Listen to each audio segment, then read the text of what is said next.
need to have a car seat to take your newborn home. Hopefully, you will have already learned how to correctly install your car seat in your car. Have someone bring the car seat to your room the day before you are discharged so that you have time to adjust the straps correctly for baby if needed. This may also save Dad an extra trip home on the day of discharge to pick up a forgotten car seat. Okay, I want to talk to you about a few things that are important for you to know about this harness. They need to be rear facing in the back seat, preferably the middle is the safest place as opposed to being one side or the other, left or right. The harness needs to be at or below the shoulders, okay? And you want your shoulder piece to be right at the level of the armpits, okay? And you want, once you get him snapped in, you want to not be able to pinch any webbing, all right? So you want it to be fairly snug, but not so snug that the child's uncomfortable and fussy. Mom, why don't you go ahead and put him in, and let's take a look. The American Academy of Pediatrics recommends that children should ride in rear-facing child safety seats as long as possible. New research indicates infants are more than 5 times safer, according to the AAP, riding rear-facing in a convertible car safety seat until they reach the maximum height and weight recommendation for that particular model, or at least to the age of 2. Okay, now pinch the webbing and take it. See if that's tight enough. That looks good. And we have this chest piece at the armpit. That looks great. SIDS stands for Sudden Infant Death Syndrome. It's the unexpected death of an infant less than a year old. It can be prevented by placing an infant on their back to sleep, either at night or in nap time. Shaking a baby even slightly is very dangerous. It causes a serious problem known as shaken baby syndrome. This can lead to major brain damage and death. When a baby won't stop crying, it can be frustrating. The stress of caring for a baby, especially if your baby has been sick, puts a strain on parents. But no matter how fed up, tired, or upset you are, you should never shake your baby. When a baby is shaken, the brain moves back and forth. Even a little force could cause the brain to hit the inside of the skull. This can result in bleeding and swelling of the brain. It can lead to permanent brain damage, coma, or death.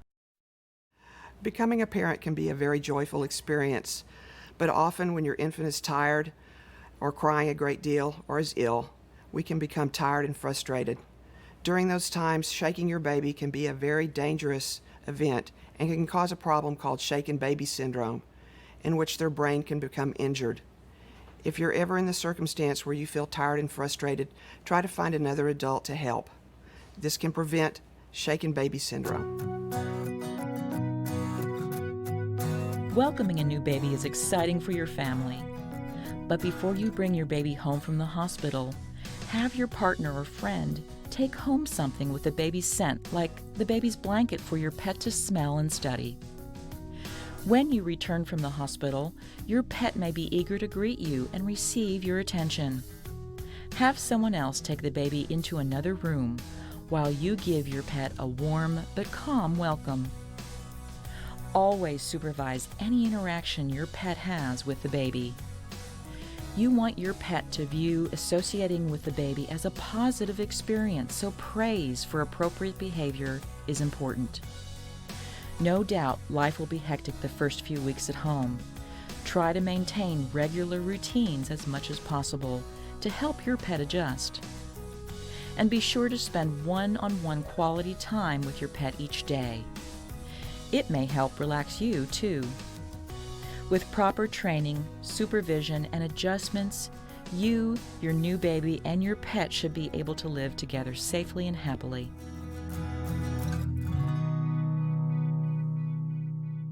Oh, it's definitely brought us together. When we come to the ICU to feed her, I'll hold her or she'll hold her and we'll just talk to her. I feel stress-free when I leave the ICU, and then we're walking down the hallway, our arms around each other. She's really brought us closer and to be a family, and she's made us a lot happier. Each baby is unique.